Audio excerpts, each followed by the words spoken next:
قرأت فرمي لبيناسي سيمي دنيا دا وتكاثر في الأموال والأولاد.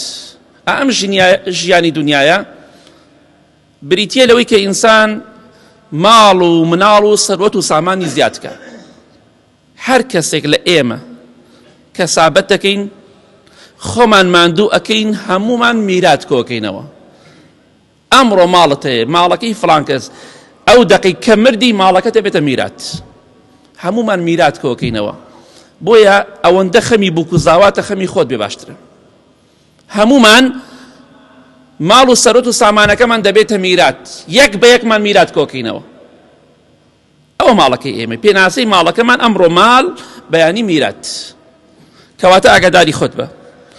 لە دوای مردنت ماڵەکەت میراتەکەت سوودت پێ ناگەێنێ ئەگەر لە دنیادا خۆت شتێکت پێ نەکردی بێ. خەڵکی وایە ئەوەندە داماوە دەستی تێ ناچێ شتێکی لێ بخوا، جلێکی جوان لەبەر ناکە، مناڵەکانی احتیاج و داماون. پارەت بۆ چییە؟ تۆ مناڵەکان و ژنەکەت احتیاجی خەڵک بێ، خەڵک داوای پارە لە خەڵک بکە، چ قیمەتێکیە تۆ ئەگەر سەتەها خان و دەسەڵاتت هەبێ؟ چ قیمەتێکیە لە ماڵ و شەدە پارەتدا نابێ بەڵام ژن و مناڵەکەت احتیاجی دەستی خەڵک بن؟ مرد بە با ژن و مناڵت احتیاجی خەڵک نەبێ کە هەتە بیخۆ.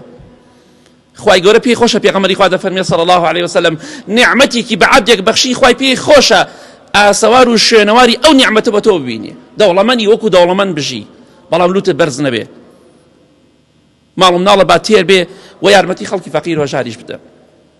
مەکڕ و زێرە بڵێ هیچم نییە هیچم نییە هیچم نییە. وەڵای خەڵکی وا هەبوو کڕوزاوەتەوە، وتمە کاکە بۆ کڕوزیتەوە؟ وتی وەڵام مەکەی ژیانم ڕۆژ مانگی 2 دەفتەرم دەستەکەی. مەکەی ژیانە مانگی 2 دەفتەر؟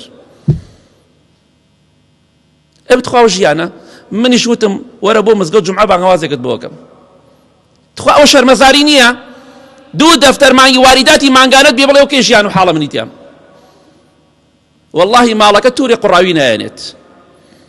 ئەوەیە وتكاثر في الأموال والأولاد. ماڵ زیاد دەکەی، مناڵ زیاد دەکەی، بەڵام بەخوا هەمووی بەجێ دەهێڵی.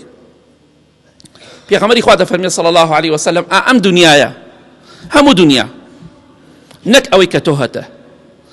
ئەگەر هەموو دنیا بەقەت باڵی مێشولەیەک، نەک مێشولە، نەک هەموو باڵەکانی بەڵکو یەک باڵێکی، ئەگەر دنیا بەقەت باڵی مێشولەیەک لای خوا قیمەت و نرخی هەبوایە، خوای گەورە یەک قومێ ئاو بە کافر نەئەدا، یەک قومێ ئاو.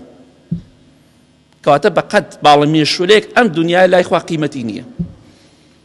کەواتە ئاگاداری خۆمان بین، کەسابەتی حەڵاڵ بکە، بە حەرام ماڵەکەی خۆت زیاد مەکە، باخوا غەزەب لێ نەگرێ. ئەوەی بە حەرام گەورە بێ و بە حەرامی بمرێ ئابۆ شێوەی پەروەردە بووی هەر حەرامی خوارد بێ تا مردن دڵنیا بخوا دەیخاتە ئاگرەوە، وەک پێغەمبەری خوا دەفەرمێ صلی الله عليه وسلم.